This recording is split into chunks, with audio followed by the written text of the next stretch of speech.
আনাচে কানাচে বাতকুল্লার এই জনসভা স্থলের বাইরে লুকিয়ে চুরিয়ে রামভক্ত হনুমানের দলও আছেন দু একজন, তাদেরকে বিশেষ করে বলছি,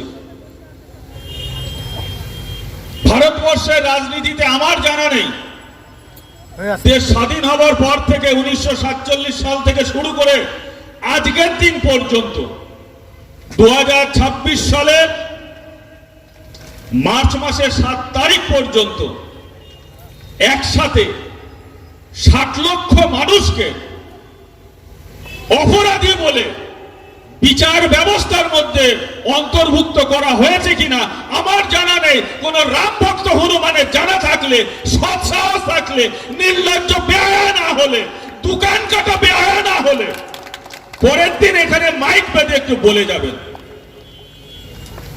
শুনতে খারাপ লাগলো, দোকান কাটা বেহায়া বললাম, নির্লজ্জ বললাম, আরো বলবো বিজেপি দোকান কাটা বেহায়া নির্লজ্জ।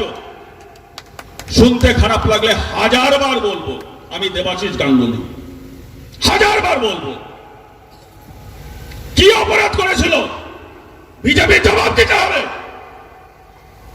যে মানুষগুলোকে আজকে বিচার ব্যবস্থায় নিয়ে যাওয়া হয়েছে, শুনতে ভালো লাগছে না? শব্দ ভালো ব্যবহার করা হয়েছে, বাংলা শব্দ ছেড়ে দিয়ে ইংরেজি শব্দ ব্যবহার করা হচ্ছে। অ্যাডজুডিকেশন খায় না মাথায় দেয়, বাংলার অনেক মানুষ জানে না। বাংলা তর্জমা করলে কি দাঁড়াচ্ছে? বিচারাধীন। বিচারকরা কাকে করে? সাধারণ মানুষকে করবে যার বিরুদ্ধে কোনো অভিযোগ নেই। কার বিরুদ্ধে করবে? আপনার বিরুদ্ধে করবে? করবে না? হ্যাঁ, আপনার বিরুদ্ধে করবে। আপনি আমার গালে একটা চড় মারবেন, আমি আইনে যাব, কালকে আপনার বিরুদ্ধে বিচার ব্যবস্থায় চলে আসবে।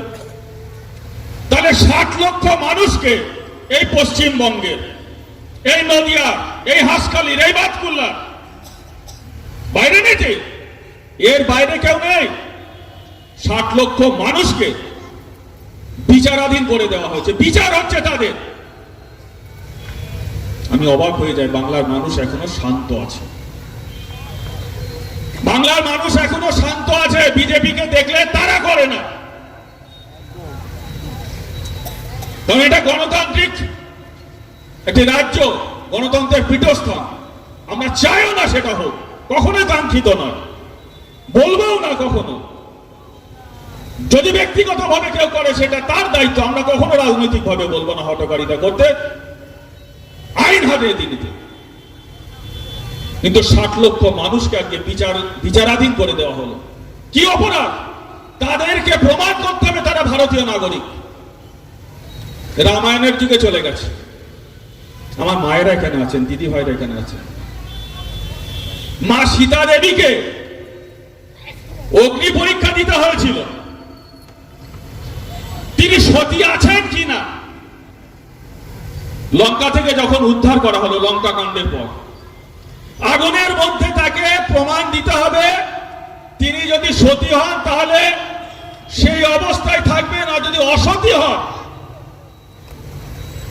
রামদেব, বিজেপি রামদেবদের বলছি, আমরাও হিন্দু ধর্মের ছেলে, আমরাও একটু অত চর্চা করি ধর্মশাস্ত্র। ভুল হলে বলবেন, এখানেই বাইক দিয়ে দেব। মা সীতাকে প্রমাণ করতে হবে তিনি অসতী হলে তিনি পুড়ে যাবেন, সতী হলে তিনি সেই অবস্থাতেই থাকবেন। মা সীতাকে অগ্নি পরীক্ষা দিতে হয়েছিল। আরে আজকে আমাদেরকে যারা 2 বছর আগে 2024 সালে ডক্টর মুকুটমণি অধিকারীকে ভোট না দিয়ে জগন্নাথ সরকারকে ভোট দিয়ে নির্বাচিত করে সাংসদ করে দিল্লি পাঠালেন, আর সেই জগন্নাথ সরকার আবার নরেন্দ্র মোদীকে নির্বাচিত করে তৃতীয়বারের জন্য প্রধানমন্ত্রী করলেন। সেই মানুষগুলি নাকি ভারতবর্ষের ভোটার না, নাগরিক না, তাদেরকে বিচার ব্যবস্থার মধ্যে ফেলে দেওয়া হলো। আমরা চুপচাপ শুধু শুনে যাচ্ছি, দেখে যাচ্ছি, মিটিং করছি, মিছিল করছি, হাততালি দিচ্ছি, বাড়ি গিয়ে রান্না বান্না করছি, খাওয়া দাওয়া করছি, পুজো পাঠ করছি, ঘুমাচ্ছি। দৈনন্দিন জীবনে যেমন চলছে তেমন চলবে। একবারও ভেবে দেখছি না যে বাংলাকে আবার কত কঠিন পরিস্থিতির মধ্যে ফেলে দেওয়ার চক্রান্ত হচ্ছে।